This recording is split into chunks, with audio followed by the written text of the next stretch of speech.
नमस्कार मित्रांनो, मी निखिल चौधरी स्वागत करतो आपल्या सर्वांच्या यूट्यूब चॅनल DBA2 अपडेट्सवरती।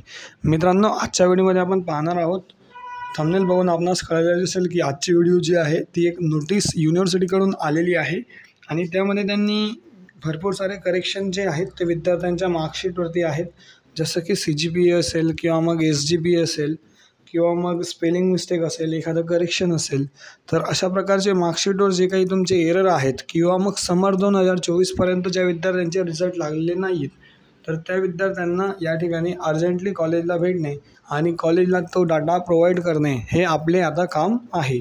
सो त्याबद्दलच हा संपूर्ण व्हिडिओ असणार आहे। त्यापूर्वी आपण जर आपल्या चॅनलवर नवीन असाल तर चॅनलला सबस्क्राईब करा, जेणेकरून अशाच प्रकारचे नवनवीन महत्त्वपूर्ण DBA2 अपडेट्स रिलेटेड महत्त्वाचे अपडेट्स तुम्हाला व्हिडिओ भेटतात येईल। तर चला मित्रांनो, व्हिडिओला स्टार्ट करूयात।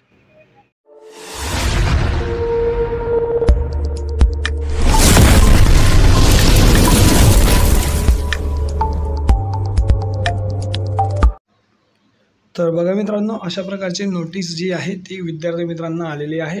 या ठिकाणी त्यांनी स्पष्ट मेन्शन केलं आहे की जे विद्यार्थी असतील अभियांत्रिकी डिपार्टमेंटमधून म्हणजे इंजिनिअरिंग डिपार्टमेंटमधून, त्या विद्यार्थ्यांना ज्या विद्यार्थ्यांचे उन्हाळी सत्र 2024 पर्यंतचे निकाल अजूनपर्यंत लागलेले नाहीत, तसेच ज्यांच्या नावामध्ये बदल असेल, मार्कशीटमध्ये CGPA वगैरे किंवा मग आणखीन काही विद्यार्थ्यांची अडचणी असतील, तर त्या सर्व विद्यार्थ्यांनी 16/4/2025 पर्यंत म्हणजे विद्यार्थी मित्रांनो लक्षात ठेवा, 16 तारखेच्या आत तुम्हाला या ठिकाणी जे आहे सर्व डाटा प्रोव्हाइड करणे गरजेचे आहे।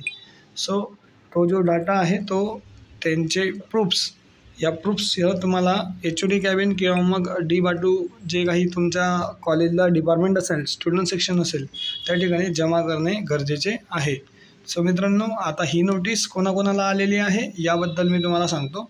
तर ही नोटीस जी आहे ती ऑफिशियल DBA2 कडून आलेली नाही आहे, बट तुमच्या कॉलेजवाल्यांनी जर तुम्हाला टाकली नसेल तर तुम्ही कॉलेजला जाऊन त्या ठिकाणी कॉन्टॅक्ट करू शकतात आणि तुम्हाला जे काही करेक्शन वगैरे असेल किंवा मग तुमच्या मार्कशीटमध्ये करेक्शन असेल किंवा मग SGPA चुकला असेल, CGPA आला नसेल, अशा प्रकारचे काही गोष्टी झालेल्या असतील किंवा मग तुमचे जे समर 2024 पर्यंतचे रिझल्ट तुमचे लागलेले नसेल, तर त्या ठिकाणी तुम्ही तुमच्या HOD किंवा मग तुमचे स्टुडंट सेक्शनला त्या ठिकाणी कॉन्टॅक्ट करायचा आहे आणि त्यांना सर्व डाटा प्रोव्हाइड करायचा आहे, जेणेकरून 16 तारखेच्या आत तो डाटा जो आहे तो तुमच्या युनिव्हर्सिटीला पाठवण्यात येईल।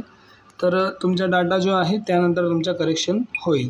सो या ठिकाणी जास्तीत जास्त विद्यार्थी मित्रांपर्यंत हा व्हिडिओ शेअर करा, सोबतच तुमचे सर लोकांपर्यंतसुद्धा हा व्हिडिओ शेअर करा, जेणेकरून त्यांनासुद्धा याबद्दल इन्फॉर्मेशन मिळाली पाहिजे।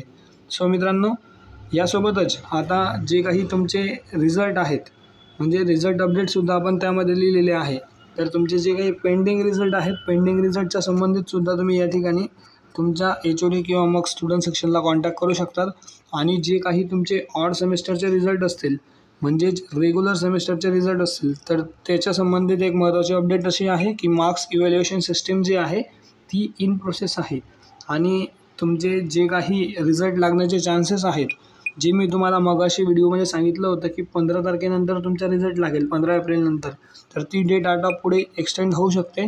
म्हणजे तुमचा रिझल्ट जो आहे तो एप्रिलच्या लास्ट वीकपर्यंत जाऊ शकतो किंवा मग मेच्या फर्स्ट वीकपर्यंत जाऊ शकतो, पण मेच्या फर्स्ट वीकच्या नंतर तुमचा रिझल्ट लागणार नाही, कारण एप्रिलच्या लास्ट वीक जो आहे तो मॅक्स टू मॅक्स तुमचा असणार आहे। आता तुम्ही 16 तारखेच्या आत जर तुम्ही जुना रिझल्टचा डाटा दिला तर होऊ शकतं की तुमचा जो काही रिझल्ट आहे, जुने रिझल्टपासून नव्या रिझल्टपर्यंतचा रिझल्ट जो आहे तो तुमच्या वेबसाईटवर लागू शकतो। सो यामुळे त्यांनी डाटा मागवलेला असावा कदाचित। आणि त्यानंतर तुमचे एनरोलमेंट प्रोसेस जे आहेत ते सुद्धा स्टार्ट झालेले आहेत। एनरोलमेंट प्रोसेसमध्ये BTechची एनरोलमेंट प्रोसेस स्टार्ट नाही झाली आहे, जे पोरं MTechला आहेत त्यांची एनरोलमेंट प्रोसेस स्टार्ट झालेली आहे। सो ही महत्त्वाची इन्फॉर्मेशन होती।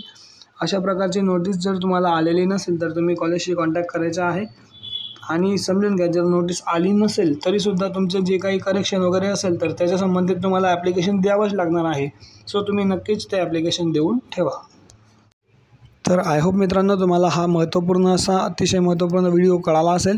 जास्तीत जास्त तुमच्या विद्यार्थी मित्रांपर्यंत शेअर करा, जेणेकरून त्यांचेसुद्धा प्रॉब्लेम सॉल्व्ह होतील आणि अशाच प्रकारचे नवनवीन DBA2 रिलेटेड महत्त्वपूर्ण अपडेट्ससाठी आपल्या चॅनल DBA2 अपडेट्स या चॅनलला सबस्क्राईब करा। सोबतच आपल्या चॅनलवर जर नवीन असाल तर चॅनलला सबस्क्राईब करा, जास्तीत जास्त व्हिडिओ तुमच्या मित्रांपर्यंत शेअर करा, व्हिडिओ आवडल्यास व्हिडिओ लाईक करा तर चला मित्रांनो, भेटूयात एका नवीन व्हिडिओसोबत. तोपर्यंत धन्यवाद. Thank you so much. जय हिंद, जय महाराष्ट्र.